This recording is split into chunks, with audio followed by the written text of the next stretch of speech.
தமிழ் வணக்கம். பாருங்கப்பா, 3/4 kilo chicken. 3/4 kilo சிக்கனுக்கு 3/4 கிலோ அரிசி பிரியாணி போடுறோம். வீட்டு அரிசி வடிக்கிற அரிசி தான் எடுத்து வச்சுருக்கோம். எப்போதும் வடிக்கிற அரிசி தான் இன்றைக்கி போட போகிறோம்.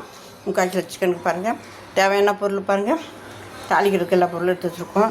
வெங்காயம், இஞ்சி, பூண்டு விழுந்தாலும் தேவையான தான் எடுத்துக்கிற போகிறோம். எண்ணெய் சட்டி வச்சுக்கிட்டோம், எண்ணெய் போட்டுட்டோம். இப்போ பாருங்கள், இந்த எல்லா பொருளையும் இதில் போட்டுட்டோம். எல்லாமே உங்களுக்கு தெரியும். பாருங்கள், வறுத்துக்கிட்டு இருக்கு. இப்போ இஞ்சி விழுது சேர்த்துக்கிறோம். பாருங்கள், இஞ்சி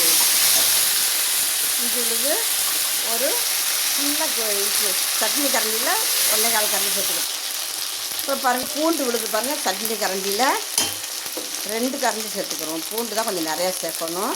ஒரு 2-2.25 கரண்டி சேர்த்துக்கிறோம். இஞ்சி பூண்டு விழுது தான் நல்லாயிருக்கும். பாருங்கள், இஞ்சியும் பூண்டும் வதங்கிக்கிட்டு இருக்குது. பாருங்கள், இது எல்லா சாப்பாட்டுக்கு அதுக்கு தேவையான அளவு உப்பு சேர்த்துக்கணும். இஞ்சி பூண்டு வதங்கிருச்சு பாருங்கள். இப்போ வெங்காயம் போடும். வெங்காயம் விழுதாவே போட்டுருவோம். அதில் நசம் இருக்கும் பாருங்கள். இஞ்சி பூண்டு வெங்காயம் வதங்கிருச்சு. இப்போ தக்காளி ஒரு 5 தக்காளி போட்டுருக்கோம். பெரிய பழமாக 5 பழம் போட்டு. சிக்கன் மசாலா, பிரியாணி மசாலா, மிளகு தூள், கரம் மசாலா, பெருஞ்சீரகப்பொடி, மஞ்சள்தூள்.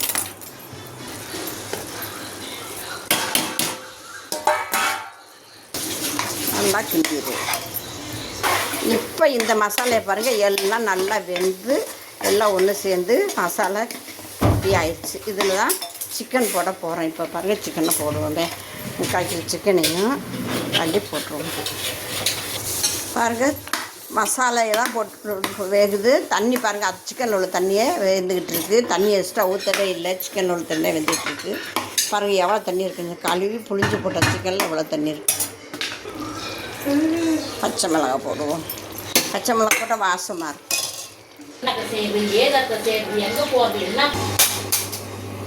பாருங்கள், வெந்துருச்சு. குக்கரில் மாற்றிடுவோம். பாருங்கள், வெந்துக்கிட்டு இருக்கு. இப்போ தயிர் போட்டுருவோம். பாருங்கள், தயிர் ஒரு 100 தயிர் போடுறோம். வெந்துக்கிட்டு இருக்கு. பாருங்கள், புதினா போட்டுக்குருவோம் ஒரு கைப்பிடி. பாருங்கள், கொதிச்சுக்கிட்டு இருக்கு. 3 டம்ளர் அரிசிக்கு 6 டம்ளர் தண்ணி வைக்கிறோம். பாருங்கள், கிண்டிடுவோம். எல்லாம் போட்டு கொதித்து நல்லா கொதிச்சுக்கிட்டு இருக்கு. இந்த சமயம் மல்லி இலையை தூவிடுவோம். கொதிச்சிருச்சு. இப்போ அரிசியை கொட்டிடுவோமே. பாருங்கள், அரிசியை தண்ணியெல்லாம் வடிச்சிட்டு கொட்டிடுவோம். 3 டம்ளர் அரிசிக்கு 6 டம்ளர் தண்ணி. பாருங்கள், அரிசி போட்டோம். வெந்துக்கிட்டு இருக்கு அரிசி. பாருங்கள், மீடியம் சைஸில் வச்சுக்கோங்க. ஸ்டவ்வை மீடியம் சைஸில் வச்சுக்கோங்க. இன்னும் கொஞ்சம் வேகட்டும். பாருங்கள், சாதம் புல்லுன்னு வெந்துருச்சு. இப்போ தம்மில் வைக்க போகிறோம்.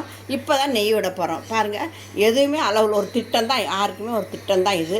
பாருங்கள், இப்போ நெய் கொஞ்சம் ஒரு 20 மில்லி நெய் விட்டுக்கிட்டோம். பாருங்கள், நெய் போட்டோம். இப்போ தம்மில் விட்டுருவோம். தம்மில் வச்சுருக்கோம். பாருங்கள், இன்னும் கொஞ்சம் நேரம் ஆகட்டும். தம்மில் வச்சுட்டோம். இன்னும் கொஞ்சம் ஆவி போகணும். பாருங்கப்பா, இப்போ குக்கரை திறந்துட்டோம். சூப்பர் பிரியாணி கிடச்சிருச்சு. சூப்பர் பிரியாணி. பாருங்கள், 3/4 கிலோ கறி, 3/4 கிலோ அரிசி. வீட்டில் வடிக்கிற அரிசி.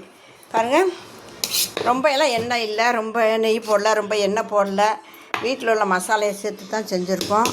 பாருங்கள், அருமையாக இருக்குது. பாருங்கள், பிரியாணி பொழுன்னு இருக்குது. பாருங்களேன், 1 டம்ளர் 2 டம்ளர் வச்சோம்னா இதெல்லாம் கரெக்டாக இருக்கும். பாருங்கள், அருமையான பிரியாணி. பாருங்கள், சிக்கன் பிரியாணி சூப்பராக இருக்குது. இது மாதிரி செஞ்சு பிள்ளைகளுக்கு கொடுங்க. இது மாதிரி செஞ்சு குழந்தைங்களுக்கு கொடுங்க. சனியார் வீட்டில் இருக்கும்போது இது மாதிரி செஞ்சு கொடுங்க. பாருங்கள், எவ்வளோ பொழுப்பாக இருக்குன்னு. சூப்பராக இருக்குது. பாருங்கள், பிரியாணி சூப்பர்.